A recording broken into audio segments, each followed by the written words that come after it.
ಪ್ರಜ್ವಲ್ ರೇವಣ್ಣರದ್ದು ಎನ್ನಲಾಗ್ತಾ ಇರುವ ಅಶ್ಲೀಲ ವಿಡಿಯೋ ಪ್ರಕರಣ ರಾಜಕೀಯ ಸ್ವರೂಪವನ್ನ ಪಡೆದುಕೊಂಡಿರೋದು ಹಳೆ ವಿಚಾರ. ಇದೀಗ ಅದರ ಮುಂದುವರೆದ ಭಾಗವಾಗಿ ಮುಖ್ಯಮಂತ್ರಿ ಸಿದ್ದರಾಮಯ್ಯ ನರೇಂದ್ರ ಮೋದಿ ಅವರಿಗೆ ಪತ್ರವನ್ನ ಬರೆದಿದ್ದಾರೆ. ಪ್ರಧಾನಿಗಳಿಗೆ ಪತ್ರವನ್ನ ಬರೆದು ಇಂಟರ್ಪೋಲ್ ಸಹಾಯದಿಂದ ವಿದೇಶದಲ್ಲಿರುವ ಪ್ರಜ್ವಲ್ ರೇವಣ್ಣರನ್ನ ದೇಶಕ್ಕೆ ವಾಪಸ್ ಕರೆಸಿ ಅಂತ ಹೇಳಿ ಮನವಿ ಮಾಡಿ ಪತ್ರವನ್ನ ಬರೆದಿದ್ದಾರೆ. ನಾವು ಗಮನಿಸ್ತಾ ಇದ್ವಿ, ಕಳೆದ 2 ದಿನದಿಂದ ಪ್ರಜ್ವಲ್ ರೇವಣ್ಣ ಅವರನ್ನ ದೇಶ ಬಿಟ್ಟು ಹೋಗ್ಲಿಕ್ಕೆ ಸಹಕಾರ ಕೊಟ್ಟವ್ರು ಯಾರು ಅನ್ನೋ ವಿಚಾರಕ್ಕೆ ಬಿಜೆಪಿ ಹಾಗೆ ಕಾಂಗ್ರೆಸ್ ನಾಯಕರ ನಡುವೆ ಇನ್ಫ್ಯಾಕ್ಟ್ ಜೆಡಿಎಸ್ನ ಕುಮಾರಸ್ವಾಮಿ ದೇವೇಗೌಡರ ಆದಿಯಾಗಿ ಅವರ ಹೆಸರನ್ನೂ ಕೂಡ ಇನ್ವಾಲ್ವ್ ಮಾಡಿಕೊಂಡು ಆರೋಪ ಪ್ರತ್ಯಾರೋಪಗಳು ನಡೀತಾ ಇತ್ತು. ಇದೀಗ ಅದರ ಮತ್ತೊಂದು ಮಜಲು ಮುಖ್ಯಮಂತ್ರಿಗಳು ಪತ್ರವನ್ನ ಬರೆದಿದ್ದಾರೆ ಪ್ರಧಾನಿ ನರೇಂದ್ರ ಮೋದಿ ಅವರಿಗೆ. ಫಾರ್ಮಲ್ ಪ್ರೊಸೀಜರ್ ಇದಾಗಿದ್ರೂ ಕೂಡ ಇದರ ಹಿಂದಿರುವ ರಾಜಕೀಯ ಲೆಕ್ಕಾಚಾರಗಳು ಕೂಡ ಗಮನಾರ್ಹ.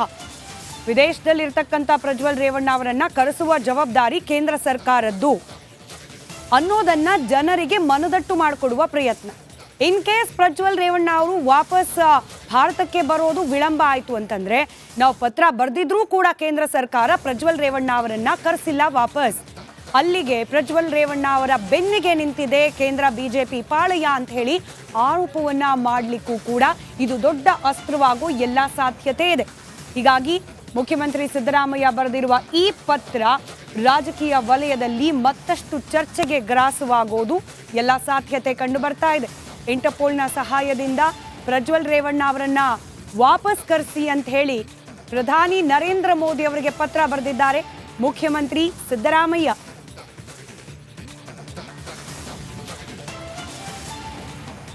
ಒಂದ್ ಕಡೆ ಸಿದ್ದರಾಮಯ್ಯ ಅವರೇನೆ ಪ್ರಜ್ವಲ್ ರೇವಣ್ಣ ಅವರು ವಿದೇಶಕ್ಕೆ ಹೋಗ್ಲಿಕ್ಕೆ ಅನುಕೂಲ ಆಗೋ ರೀತಿಯಲ್ಲಿ ಮಾಡಿಕೊಟ್ಬಿಟ್ರು ಅಂತ ಹೇಳಿ ಪ್ರಹ್ಲಾದ್ ಜೋಶಿ ಮಾತನಾಡಿದ್ದನ್ನು ನಾವು ಗಮನಿಸಿದ್ವಿ.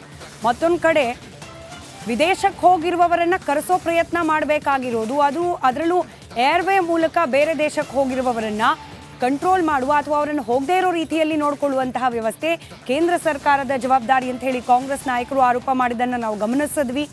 ಮತ್ತೊಂದು ಕಡೆ ಇವತ್ತು ಮುಖ್ಯಮಂತ್ರಿ ಸಿದ್ದರಾಮಯ್ಯ ನೇರವಾಗಿ ದೇವೇಗೌಡರ ಮೇಲೇನೆ ಆರೋಪ ಮಾಡಿದ್ರು.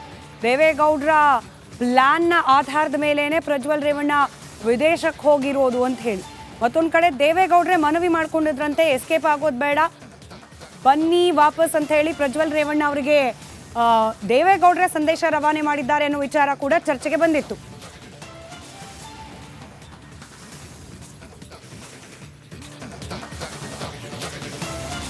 ಮತ್ತಷ್ಟು ಡೀಟೇಲ್ಸ್ ನಮ್ಮ ಪ್ರತಿನಿಧಿ ಬಸವರಾಜ್ ನೀಡ್ತಾ ಹೋಗ್ತಾರೆ, ದೂರವಾಣಿ ಸಂಪರ್ಕದಲ್ಲಿದ್ದಾರೆ. ಬಸವರಾಜ್, ಪ್ರೊಸೀಜರ್ ಪ್ರಕಾರ ಹೀಗೆ ಮಾಡಬೇಕು ಅಂದರೆ ಈ ನೆಲದಿಂದ ಯಾವುದಾದ್ರೂ ಬೇರೆ ದೇಶಕ್ಕೆ ಹಾರಿರುವ ಆರೋಪಿಯನ್ನು ಕರೆಸಬೇಕಂತಂದ್ರೆ ಸೆಂಟ್ರಲ್ ಗೌರ್ಮೆಂಟ್ ಥ್ರೂ ಆಗಬೇಕು, ಅದಕ್ಕೋಸ್ಕರ ಪತ್ರ. ಬಟ್ ಇದ್ರ ಹಿಂದೆ ಇರುವ ರಾಜಕೀಯ ಉದ್ದೇಶಗಳು ಡೀಟೇಲ್ಸ್ ಕೊಡ್ತಾ ಹೋಗೋದಾದ್ರೆ. ಖಂಡಿತ ಸ್ಮಿತಾ, ಯಾಕಂದ್ರೆ ಇದೊಂದು ದೊಡ್ಡ ಪ್ರಕರಣ, ಇಡೀ ದೇಶಾದ್ಯಂತ ಸದ್ದು ಮಾಡುತ್ತೆ. ಈಗ ಅಂತಾರಾಷ್ಟ್ರೀಯ ಮಟ್ಟದಲ್ಲೂ ಕೂಡ ಈ ಒಂದು ಸೆಕ್ಸ್ ಸ್ಕ್ಯಾಂಡಲ್ ಅನ್ನು ಸದ್ದು ಮಾಡ್ತಾ ಇದೆ. ಹೀಗಾಗಿ ಆ ರಾಜ್ಯದಿಂದ SIT ತಂಡ ರಚನೆ ಆಗಿದೆ. ಆದ್ರೆ ತಕ್ಷಣಕ್ಕೆ ಒಂದು ಆಕ್ಷನ್ ಅನ್ನ ತೆಗೆದುಕೊಳ್ಳಕ್ಕೆ ರಾಜ್ಯ ಸರ್ಕಾರಕ್ಕೂ ಆಗ್ತಾ ಇಲ್ಲ. ಯಾಕಂದ್ರೆ ಸಂಸದರಾದಂತಹ ಪ್ರಜ್ವಲ್ ರೇವಣ್ಣ ಅವರು ರಾಜ್ಯದಲ್ಲಿ ಇಲ್ಲ, ವಿದೇಶಕ್ಕೆ ಹಾರಿರ್ತಕ್ಕಂಥದ್ದು. ಅದಕ್ಕಾಗಿ ಈಗ ಅನಿವಾರ್ಯವಾಗಿ ಕೇಂದ್ರದ ಮೊರೆ ಹೋಗ್ಬೇಕಾದಂತ ಅನಿವಾರ್ಯತೆ ರಾಜ್ಯ ಸರ್ಕಾರಕ್ಕೂ ಎದುರಾಗಿದೆ. ಆ ನಿಟ್ಟಿನಲ್ಲಿ ಇವತ್ತು CM ಸಿದ್ದರಾಮಯ್ಯ ಅವರು ಒಂದು ಮನವಿಯನ್ನ ಪ್ರಧಾನಿ ನರೇಂದ್ರ ಮೋದಿ ಅವರಿಗೆ ಮಾಡ್ಕೊಂಡಿರ್ತಕ್ಕಂಥದ್ದು ಮತ್ತು ಈ ಘಟನೆಯ ಬಗ್ಗೆ ಒಂದಷ್ಟು ವಿವರವನ್ನು ಕೂಡ ಮೋದಿ ಅವರಿಗೆ ಹೇಳಿರ್ತಕ್ಕಂಥದ್ದು. ಈ ಒಂದು ಪತ್ರದಲ್ಲಿ ಒಂದಷ್ಟು ಸಾರಾಂಶವನ್ನು ಕೂಡ ಈ ಏನು ತಿರುಳು ಏನಿದೆ ಈ ಒಂದು ಪ್ರಕರಣದ ಆ ತಿರುಳನ್ನು ಕೂಡ ಮೋದಿ ಅವರಿಗೆ ಒಂದಷ್ಟು ಎಕ್ಸ್ಪ್ಲೇನ್ ಮಾಡುವಂತ ಕೆಲಸವನ್ನ ಸಿದ್ದರಾಮಯ್ಯ ಅವರು ಮಾಡಿದ್ದಾರೆ. ಜೊತೆಗೆ ಅವರಿಗೆ ಒಂದು ಮನವಿಯನ್ನು ಕೂಡ ಮಾಡ್ಕೊಳ್ತಾ ಇದ್ದಾರೆ CM ಸಿದ್ದರಾಮಯ್ಯ ಅವರು. ಹೊರದೇಶದಲ್ಲಿ ಇರ್ತಕ್ಕಂತಹ ಪ್ರಜ್ವಲ್ ರೇವಣ್ಣ ಅವ್ರನ್ನ ಕರ್ಕೊಂಡು ಬರೋದಕ್ಕೆ ಕೇಂದ್ರ ಸರ್ಕಾರದ ಸಹಾಯ ಬೇಕಾಗಿದೆ, ರಾಜತಾಂತ್ರಿಕ ಸಹಾಯ ಬೇಕಾಗಿದೆ. ಆ ನಿಟ್ಟಿನಲ್ಲಿ ನೀವು ಕೇಂದ್ರ ಸರ್ಕಾರದಿಂದ ನಮಗೊಂದಿಷ್ಟು ಸಹಾಯವನ್ನು ಮಾಡುವಂತ ಕೆಲಸವನ್ನ ಮಾಡಿ ಒಂದಷ್ಟು ಅವ್ರನ್ನ ಹೊರದೇಶದಿಂದ ರಾಜ್ಯಕ್ಕೆ ಕರ್ಕೊಂಡು ಬರುವಂತ ಭಾರತ ದೇಶಕ್ಕೆ ಕರ್ಕೊಂಡು ಬರುವಂತ ಕೆಲಸವನ್ನ ಮಾಡಿ ಅಲ್ಲಿಂದ ರಾಜ್ಯಕ್ಕೆ ಕರ್ಕೊಂಡು ಬಂದು ಅವರ ಮೇಲೆ ಇರ್ತಕ್ಕಂಥ ಗಂಭೀರ ಆರೋಪಗಳ ಬಗ್ಗೆ ಒಂದಷ್ಟು ತನಿಖೆಯನ್ನ SIT ತಂಡ ಮಾಡುತ್ತೆ. ಅದಕ್ಕೆ ಯಾವೆಲ್ಲ ಆ ದಾಖಲೆಗಳು ಬೇಕು ಅವ್ರನ್ನ ಕರ್ಕೊಂಡು ಬರೋದಕ್ಕೆ ಆ ದಾಖಲೆಗಳನ್ನ SIT ತಂಡ ಕೇಂದ್ರ ಸರ್ಕಾರಕ್ಕೆ ಒದಗಿಸುತ್ತೆ ಅನ್ನುವಂತ ಮನವಿಯನ್ನು ಮಾಡಿದ್ದಾರೆ. ಈ ನಿಟ್ಟಿನಲ್ಲಿ ಕೇಂದ್ರಕ್ಕೆ ಈಗ ಅಫಿಷಿಯಲ್ ಆಗಿ ರಾಜ್ಯ ಸರ್ಕಾರ ಪತ್ರ ಬರೆದಿದೆ. ಇದಕ್ಕೆ ಯಾವ ರೀತಿಯಾಗಿ ಕೇಂದ್ರ ಸರ್ಕಾರ ಸ್ಪಂದಿಸುತ್ತೆ ಅನ್ನೋದನ್ನ ಕಾದು ನೋಡ್ಬೇಕಾಗುತ್ತೆ. ಸ್ಮಿತಾ, ಧನ್ಯವಾದ ಬಸವರಾಜ್ ಮಾಹಿತಿಗಾಗಿ.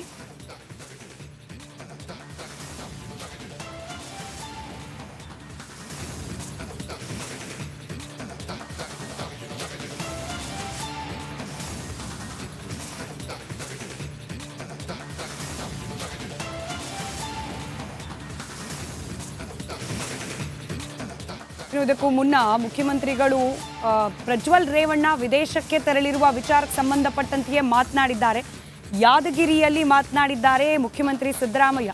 ಪ್ರಜ್ವಲ್ ರೇವಣ್ಣ ವಿದೇಶಕ್ಕೆ ತೆರಳೋಕೆ ಯಾರು ಕಾರಣ ಅಂತ ಹೇಳಿ ನೇರವಾಗಿ ಪ್ರಶ್ನೆ ಮಾಡಿದ್ದಾರೆ. ದೇವೇಗೌಡರು ಪ್ಲಾನ್ ಮಾಡಿ ಪ್ರಜ್ವಲ್ ವಿದೇಶಕ್ಕೆ ಕಳಿಸಿದ್ದಾರೆ ಅನ್ನೋದು ಮುಖ್ಯಮಂತ್ರಿಗಳ ಆರೋಪ. ವೀಸಾ ಪಾಸ್ಪೋರ್ಟ್ ಕೊಡೋರು ಬಿಜೆಪಿಯವರೇ ತಾನೇ, ಅಂದ್ರೆ ಕೇಂದ್ರ ಸರ್ಕಾರದವರು ತಾನೇ. ಇದೆಲ್ಲವೂ ಕೂಡ ಪ್ರೀ ಪ್ಲಾನ್ಡ್ ಅಂತ ಹೇಳಿ ವಾಗ್ದಾಳಿಯನ್ನು ನಡೆಸಿದ್ದಾರೆ ಸಿದ್ದರಾಮಯ್ಯ. ದೇಶಕ್ಕೆ ಹೋಗ್ಬೇಕಾದ್ರೆ ಯಾರು ಪಾಸ್ಪೋರ್ಟ್ ಕೊಡೋರು ಯಾರ್ರಿ? ಕೇಂದ್ರ ಸರ್ಕಾರ.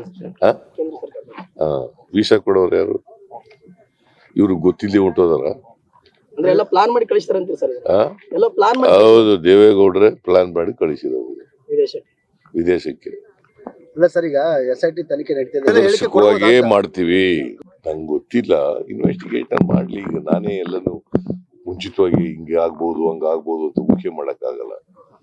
ಸೊ ತನಿಖೆ ಮಾಡ್ಲಿ. ನಾವು SIT ಮಾಡಿದ್ದೀವಿ, ನಾವು ರಾಜಕೀಯವಾಗಿ ಇಂಟರ್ಫಿಯರ್ ಆಗಕ್ಕೆ ಹೋಗಲ್ಲ. SIT ಏಜೆನ್ಸಿ ಏನಿದೆ ಅದಕ್ಕೆ ಇಂಟರ್ಫಿಯರ್ ಆಗಕ್ಕೆ ಹೋಗಲ್ಲ, ರಾಜಕೀಯವಾಗಿ ಬಳಸ್ಕೊಳ್ಳೋಕೆ ಪ್ರಯತ್ನ ಮಾಡಲ್ಲ. ಸೊ ತನಿಖೆ ಮಾಡಲಿ, ಕಾನೂನು ಪ್ರಕಾರ ತನಿಖೆ ಮಾಡಿ ಅವನು ಸಾಕ್ಷಿ ಏನಿದೆ ಅದ್ರ ಮೇಲೆ ಶಿಕ್ಷೆ ಮಾಡತಕ್ಕಂಥ ಕೆಲಸ ಮಾಡಿ. ಪ್ರಜ್ವಲ್ ದೇಶ ಬಿಟ್ಟು ಹೋಗಲು ಬಿಜೆಪಿ ನಾಯಕರ ಸಹಕಾರ ಆರೋಪ. ಸಿದ್ದರಾಮಯ್ಯನವರ ಆರೋಪಕ್ಕೆ ಸಂಬಂಧಪಟ್ಟ ಹಾಗೆ ಆರ್ ಅಶೋಕ್ ಪ್ರತಿಕ್ರಿಯೆಯನ್ನು ಕೊಟ್ಟಿದ್ದಾರೆ. ಮಾತನಾಡ್ತಾ ಹೇಳ್ತಾರೆ ಆರ್ ಅಶೋಕ್ ಅವರು, ನಿಮ್ಮದೇ ಗನ್ಮ್ಯಾನ್ ಹೆಂಗೆ ಸಾಧ್ಯ ಆಯ್ತು? ಹಾಗಾದ್ರೆ ಪ್ರಜ್ವಲ್ ರೇವಣ್ಣ ಏರ್ಪೋರ್ಟಿಗೆ ಹೋಗೋದಕ್ಕೆ ಹೆಂಗೆ ಸಾಧ್ಯ ಆಯಿತು? ಪ್ರಜ್ವಲ್ ದೇಶ ಬಿಟ್ಟು ಹೋಗೋದಕ್ಕೆ ಇವತ್ತು ನೀವು ಬಿಜೆಪಿಯವರು ಸಹಕಾರ ಕೊಟ್ರಿ ಅಂತ ಹೇಳ್ತಾ ಇದ್ದೀರಿ. CM ಸಿದ್ದರಾಮಯ್ಯನವರ ಆರೋಪಕ್ಕೆ ಆರ್ ಅಶೋಕ್ ಅವರು ಹಿಂಗಂತ ಸಿಡಿಮಿಡಿಕೊಂಡಿದ್ದಾರೆ ನೋಡಿ. ಹಾಸನದಿಂದ ಏರ್ಪೋರ್ಟ್ಗೆ ಹೋಗಲು ಹೇಗೆ ಬಿಟ್ರಿ ನೀವು? ನಿಮ್ಮವರೇ ಪೊಲೀಸರು, ನಿಮ್ಮವರೇ ಗನ್ಮ್ಯಾನ್. ಮನೆಯಿಂದ ಹೋಗೋಕೆ ದಾರಿ ಬಿಟ್ಟವ್ರು ನೀವು. ಹಾಗಿದ್ರೆ ನಿಮ್ಮ ಇಂಟೆಲಿಜೆನ್ಸಿ ಫೇಲ್ ಆಗಿದೆಯಾ? ಈಗ ಮೋದಿ ಮೇಲೆ ಹೇಳ್ತೀರಾ ಸಿದ್ದರಾಮಯ್ಯನವರೇ ಅಂಥೇಳಿ ಆರ್ ಅಶೋಕ್ ಅವರು ಪ್ರಶ್ನೆ ಮಾಡಿದ್ದಾರೆ ಸಿದ್ದರಾಮಯ್ಯನವರಿಗೆ.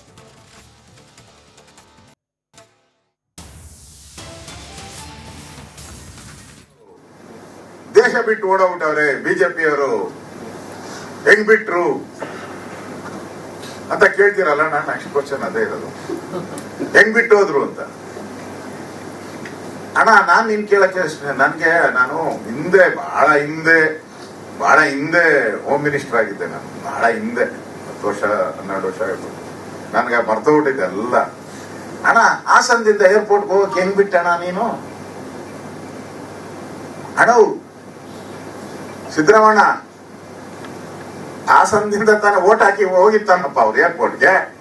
ನಿಂದೆ ಪೊಲೀಸ್ ಅಲ್ಲಣ್ಣ, ನಿಂದೆ SP. ಆ DC ಹೇಳ್ತಾ ಇದಾರಲ್ಲ, ಏನೋ ಧರ್ಮ ಕರ್ಮ ಅದೇನೋ ಹೇಳ್ತಾ ಇದ್ರಲ್ಲ, ಅದ ಶಿಶುಪಾಲ. 100 ತಪ್ಪುಗಳಾದ್ಮೇಲೆ ಶಿಶುಪಾಲನ 100 ತಪ್ಪುಗಳನ್ನ ಅಂತ. ಆ 100 ತಪ್ಪುಗಳು ಹೇಳ್ದವ್ರು ಏನ್ ಮಾಡ್ತಾ ಇದ್ರಿ? ನಿಮ್ SP ಏನ್ ಮಾಡ್ತಾ ಇದ್ದ? ಬೇಡ, SP ಬೇಡ. ನಿಮ್ಮ DYSP ಏನ್ ಮಾಡ್ತಾ ಇದ್ರು? ಅವರು ಬೇಡ. ನಿಮ್ ಸರ್ಕಲ್ ಇನ್ಸ್ಪೆಕ್ಟರ್ ಏನ್ ಮಾಡ್ತಾ ಇದ್ರು? ಕಾಂಗ್ರೆಸ್ ಬೆಂಬಲಿತ MP. ನಿಮ್ ಹಂಗಾರೆ ಇಂಟೆಲಿಜೆನ್ಸ್ ಫೇಲ್ಯೂರಾ? ಕರ್ನಾಟಕದ ಸರ್ಕಾರದ ಇಂಟೆಲಿಜೆನ್ಸಿ ಫೇಲ್ಯೂರ್ ಅಂತ ಒಪ್ಕೊಂಬಿಡಿ. ನಾನು ಅದು ಒಂದು ಚಾಲೆಂಜ್ ಆಗ್ತೀನಿ. ನೀವು ಬಿಡಿ, ಅಧಿಕಾರದಿಂದ ಇಳಿರಿ. ನೀವು 24 ಗಂಟೆಯಲ್ಲಿ ಅವನ್ನ ನಾವು ಕಸ್ಟಡಿಗೆ ತಗೊಂತೀರಿ, ಬಿಟ್ಟಿಳಿರಿ.